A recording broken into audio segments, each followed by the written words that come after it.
сега овој царинарникот ми вели земи го паспортот, оди кај полицајката таму. Отидов. Таа удри печат. Одам сега назад. Ми вели земи го пасошот и оди право рече кај оној таму. Одам со пасошот, му го давам, не знае што треба да прави. Јас англиски му зборувам и на овој и на тој. И ми вели окей, само тоа знаеше да рече. Ми го фрла пасошот, ми го дава пасошот и одам назад. Ој, други му, но. Пак ме праќа кај него таму. Победата е наша.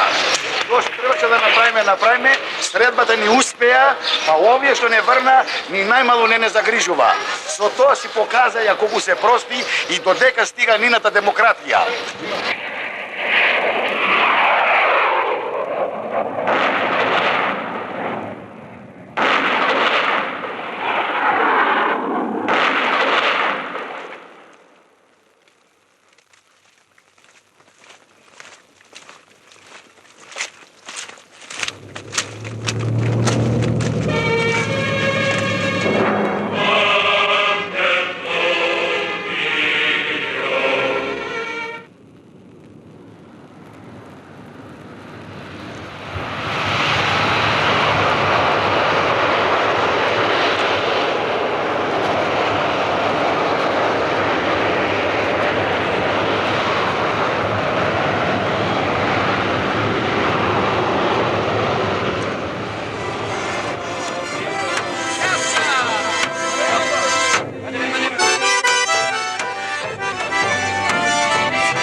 Македонскиот народ до балканските војни живееше компактно во својата историско-етничка територија, што се простираше од Шар планина до реката Бистрица, од Егејското море и реката Места до Преспанското и Охридското езеро.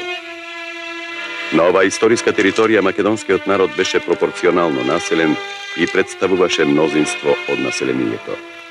Тоа на Македонија и даваше македонски етнички белег и македонски етничко-национален карактер.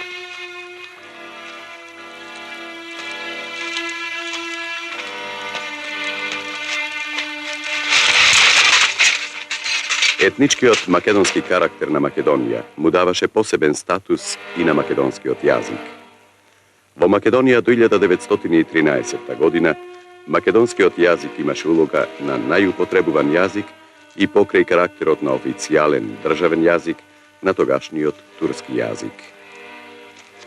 Од околу 2.250.000 жители што живееја во Македонија пред 1913 година, речиси 90% од целокупното население го користеше македонскиот јазик во секојдневниот живот.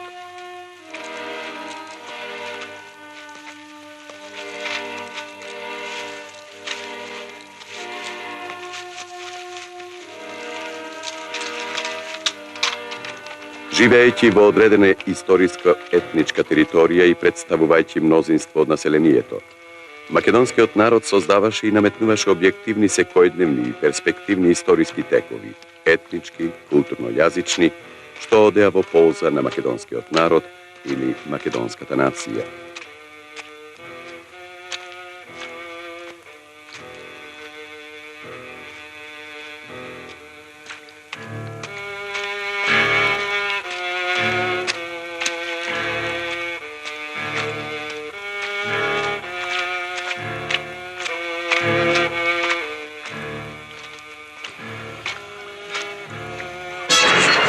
Балканските војни од 1912-1913 година му ставија крај на овој објективен македонски етничко-историски разликот. Поразена, Турција беше принудена да ги прифати лондонските мировни преговори со победниците и Македонија беше распарчена меѓу балканските држави – Бугарија, Грција и Србија.